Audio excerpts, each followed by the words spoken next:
நான் சொல்கிற விஷயம் இப்போ யாருக்கெல்லாம் தேவைன்னு எனக்கு தெரியல. இப்போ நான் ஒரு செஷன் முடித்தேன். அதில் ஒருத்தர் ரொம்ப ஃபீல் பண்ணாங்க. லைக் நான் ரொம்ப கஷ்டப்படுறேன், என்கிட்ட சாப்பிட்டியான்னு கேட்குறதுக்கு கூட ஆள் இல்லை அப்படின்னு சொல்லிட்டு. கொஞ்சம் யோசிச்சு பார்த்தா தெரியும், சில பேருக்கு அந்த சாப்பிட்டியான்னு கேட்குறதே எரிச்சலாக இருக்கும், அந்த அன்பே எரிச்சலாக இருக்கும். சில பேர் அந்த சாப்பிட்டியான்ற வார்த்தைக்காக ஏங்குறவங்களும் இருக்காங்க. ஸோ ஒரே விஷயம்தான் அந்த அன்பு. கிடைக்கிறவங்க அதை உதாசீனப்படுத்துறாங்க, கிடைக்காதவங்க அதுக்காக ஏங்கி தவிக்கிறாங்கல்ல. மனுஷங்களுக்கு எப்பவுமே ஒரு விஷயம் கிடைச்சிட்டு இருக்கும்போது அதோட வேல்யூ தெரியறதே இல்லை. மெயினா நம்ம இப்போ ஒரு பிளேஸ்லேருந்து இன்னொரு பிளேஸ்லாம் ஊரெல்லாம் விட்டு ஊர் போய் வேலை பார்த்துட்டு இருக்கோம் அப்படின்னா அவங்களுக்கு ரொம்ப கஷ்டமா இருக்கும்ல. லைக் அவங்களே எல்லாம் பண்ணிக்கணும், தனியா இருக்கணும்.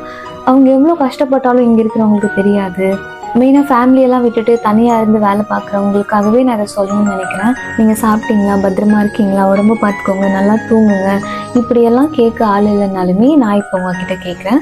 அண்ட் ஆல்சோ இது எல்லாம் இல்லைனாலுமே கடவுள் உங்க கூட எப்போவுமே இருப்பார்.